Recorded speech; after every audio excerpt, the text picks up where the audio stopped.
કોઈ પણ સંસ્થા માટે એક સિનિયર કોચ કેવા હોવા જોઈએ? જેમની પાસે વિષયનું ઊંડું જ્ઞાન હોય કે પછી એવા જેણે પોતે મેદાન પર જીતનો સ્વાદ ચાખ્યો હોય? આજે આપણે એક એવી પ્રોફાઇલ વિશે વાત કરીશું જેમાં આ બંને ગુણોનો અદ્ભુત સમન્વય છે. ચાલો જાણીએ ડૉક્ટર સોનલ આર સોરઠિયા વિશે. અને આ જુઓ, આ ખાલી એક વાક્ય નથી. આ તો તેમની આખી પ્રોફેશનલ જર્નીનો પાયાનો સિદ્ધાંત છે.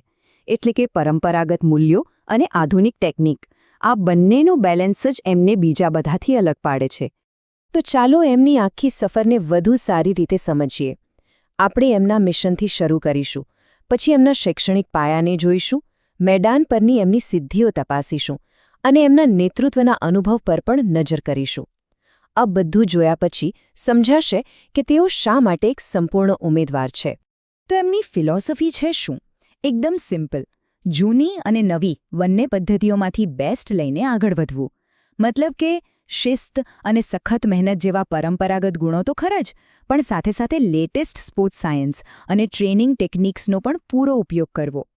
કોઈપણ સફળતાનો પાયો મજબૂત હોવો જોઈએ, ખરું ને? તો ચલો ડૉક્ટર સોરઠિયાની પ્રોફાઇલના એ જ મજબૂત પાયાને જોઈએ.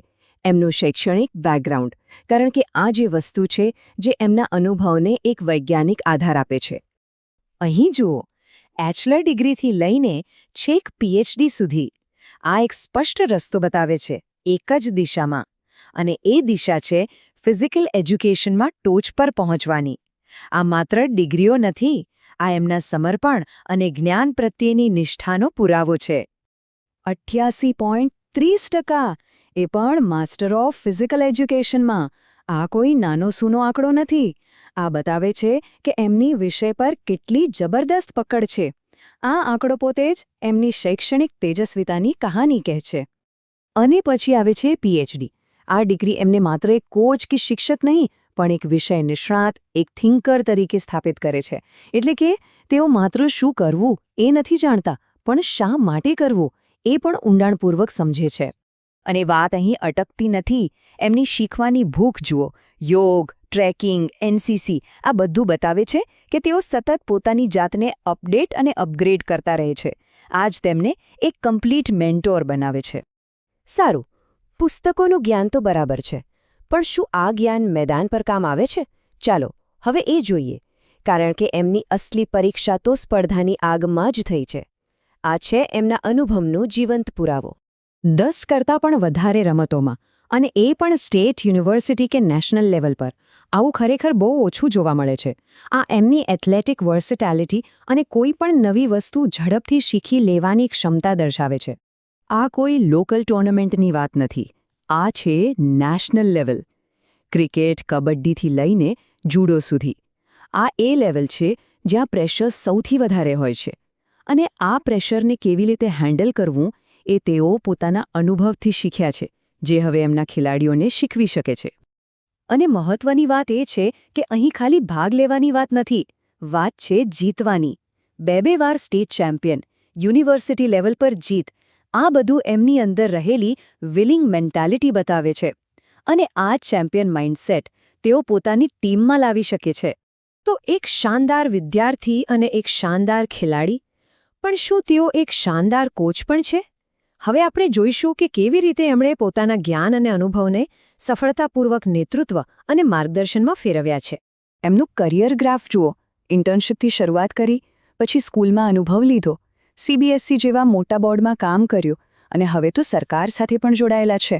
આ એકદમ ક્લિયર કરિયર પ્રોગ્રેશન છે, જે એમની વધતી જવાબદારીઓ અને ક્ષમતા દર્શાવે છે. આ પોઈન્ટ ખરેખર ખાસ છે. તેઓ માત્ર કોચ જ નથી, પણ એક ઓફિશિયલ, એક રેફરી પણ છે. આનો અર્થ એ છે કે તેઓ રમતને બંને દૃષ્ટિકોણથી સમજે છે. એક ખેલાડીની માનસિકતા પણ અને નિયમોની દરેક બારીકાઈ પણ. આ એક યુનિક કોમ્બિનેશન છે. તો અત્યાર સુધી આપણે શું જોયું? એક બાજુ ઊંડું શૈક્ષણિક જ્ઞાન, બીજી બાજુ મેદાન પર જીતનો મજબૂત રેકોર્ડ. હવે આ બંનેને જોડીને જોઈએ કે આ ઉમેદવાર આટલા ખાસ અને અલગ કેમ છે. આ સ્લાઇડ બધું જ કહી દે છે, ખરું ને? એક વિદ્વાનનું દિમાગ અને એક ચેમ્પિયનનું દિલ. જ્યારે આ બંને વસ્તુઓ એક જ વ્યક્તિમાં ભેગી થાય, ત્યારે જ કંઈક અસાધારણ પરિણામ મળે છે. આ એવું દુર્લભ સંયોજન છે જે માત્ર સૂચનાઓ નથી આપતું પણ પ્રેરણા પણ આપે છે. ટૂંકમાં આ એક એવા લીડર છે જે માત્ર સારા ખેલાડીઓ જ નહીં પણ સારા માણસો પણ તૈયાર કરી શકે છે.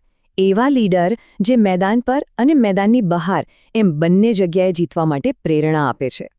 અને અંતે આ એક સવાલ પર વિચાર કરીએ.